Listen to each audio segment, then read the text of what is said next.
ಇನ್ನು ರಾಜ್ಯ ರಾಜಕಾರಣದಲ್ಲಿ 40% ಸಮರ ಮತ್ತೊಮ್ಮೆ ಮುನ್ನೆಲೆಗೆ ಬಂದಿದೆ. ಅಂಬಿಕಾಪತಿ ಮಾಡಿದಂತ ಆರೋಪ ಸುಳ್ಳು ಅಂತ ಲೋಕಾಯುಕ್ತ ಹೇಳಿದ್ದೆ ತಡ ಬಿಜೆಪಿ ಅಂತೂ ಕಾಂಗ್ರೆಸ್ ಕ್ಷಮೆಗೆ ಪಟ್ಟು ಹಿಡಿದಿದೆ.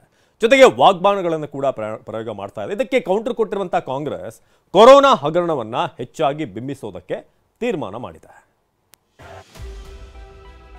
ಕಾಂಗ್ರೆಸ್ ಸರ್ಕಾರ ನಮ್ಮೇಲೆ 40% ಅಂತ ಹೇಳ್ತಾ ಇದ್ರು, ಈಗ ಇದು 60% ಸರ್ಕಾರ. ಲೋಕಾಯುಕ್ತ ರಿಪೋರ್ಟ್ ನಾವು ನೋಡಿಲ್ಲ, ಸಮಿತಿಗಳು ಕೂತಿದೆಲ್ಲ, ಇವ್ರಿಗೆ ಯಾಕೆ ಇಷ್ಟ ಅವಸರ ಜೈಲಿಗೆ ಹೋಗಕ್ಕೆ?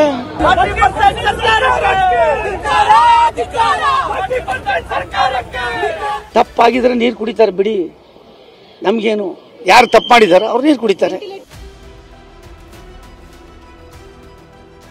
ಕೈಕಮಲ ಮಧ್ಯೆ 40% ವರ್ಸಸ್ 400% ಜಟಾಪಟಿ.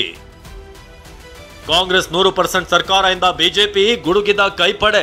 ಬಿಜೆಪಿ ಸರ್ಕಾರದ ವಿರುದ್ಧ 40% ಕಮಿಷನ್ ಆರೋಪ ಸುಳ್ಳೆಂದ ಲೋಕಾಯುಕ್ತ ವರದಿ ಬಂದಿದೆ ಅಂತ ಬಿಜೆಪಿ ಹೇಳಿದ್ದೆ ತಡ ಕೈಕಮಲ ನಾಯಕರ ಮಧ್ಯೆ ಕಮಿಷನ್ ಕಾಳಗ ನಡೀತಿದೆ. ಈ ಬಗ್ಗೆ ಟ್ವೀಟ್ ಮಾಡಿರುವ ರಾಜ್ಯ ಕೇಸರಿ ಪಡೆ, ಕಾಂಗ್ರೆಸ್ ಸರ್ಕಾರ 100% ಸರ್ಕಾರ ಎಂಬ ಕುಖ್ಯಾತಿ ಪಡೆದಿದೆ, ಇನ್ನಾದ್ರೂ ಸುಳ್ಳು ಹೇಳೋದನ್ನ ಬಿಡಿ ಅಂತ ಕಾಲೆಳೆದಿದೆ.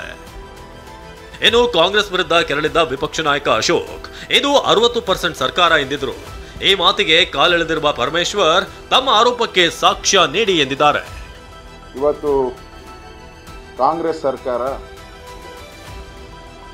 ನಮ್ಮೇಲೆ 40% ಅಂತ ಹೇಳ್ತಾ ಇದ್ರು, ಈಗ ಇದು 60% ಸರ್ಕಾರ. ನಮ್ದು ಹೋಯ್ತು 40%, ಈಗ ಇದು 60% ಸರ್ಕಾರ. ಈಗಾಗಲೇ ಅದಕ್ಕೆ ನಾವು ದಾಖಲೆಗಳನ್ನು ಕೊಟ್ಟಿದ್ರು, ಅವ್ರು ದಾಖಲೆ ಕೊಟ್ಟಿಲ್ಲ. ನಾವು ಹೇಳಿದ್ ನಿಜ. ಈಗ ಅವರು ಇಲ್ಲ ಅಂತ ಹೇಳಿದ್ರೆ ನಮಗೂ ಒಂದು ಆಧಾರ ಇದೆ ಅಲ್ವಾ.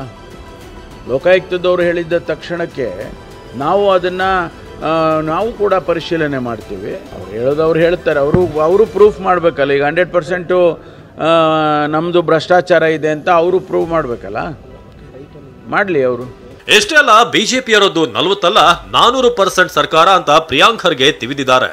ಇನ್ನು 40% ಆರೋಪದಿಂದಲೇ ಬಿಜೆಪಿಗೆ ಸೋಲಾಯಿತು ಅಂತ ಚಲುವರಾಯಸ್ವಾಮಿ ಹೇಳಿದ್ದಾರೆ. 333 ರೂಪಾಯಿ ಸಿಗುವಂತ PPE ಕಿಟ್ 2117 ರೂಪಾಯಿಗೆ ಚೈನಾದಿಂದ ತರದ ಅಗತ್ಯ ಯಾಕಿತ್ತು?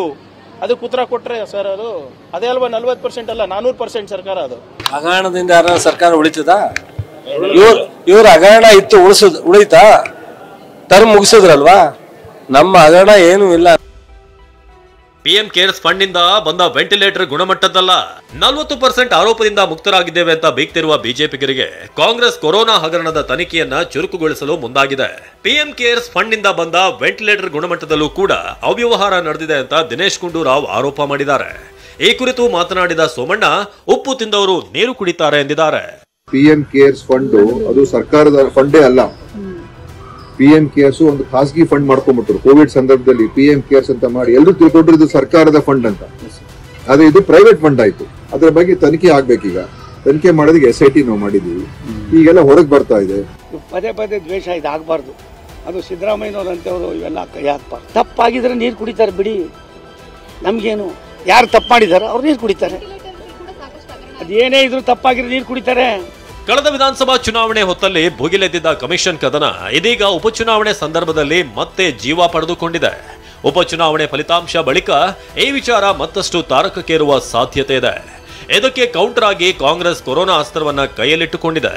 ಕೋವಿಡ್ ಹಗರಣ ತನಿಖೆಗೆ SIT ಮುಖ್ಯಸ್ಥರ ನೇಮಕ ಕುರಿತು ಸಿಎಂ ನೇತೃತ್ವದಲ್ಲಿ ಸಭೆ ನಡೆದಿದ್ದು ಶೀಘ್ರದಲ್ಲೇ ತನಿಖಾ ತಂಡ ಫೀಲ್ಡ್ಗಿಳಿಯಲಿದೆ. SIT ಮುಖ್ಯಸ್ಥರ ನೇಮಕವನ್ನ ಪರಮೇಶ್ವರ್ ವಿವೇಚನೆಗೆ ಬಿಡಲಾಗಿದೆ. ಇನ್ನು ಕೋವಿಡ್ ಹಗರಣವನ್ನ ದೊಡ್ಡದಾಗಿ ಬಿಂಬಿಸಬೇಕು, ಯಾವುದೇ ಕಾರಣಕ್ಕೂ ಕೈಬಿಡೋದು ಬೇಡ, ಜನರ ಮುಂದೆ ಅಗ್ರೆಸಿವ್ ಆಗಿ ಇಡಿ ಅಂತ ಸಿಎಂ ಸೂಚನೆ ನೀಡಿದ್ದಾರೆ. Bureau report, TV9.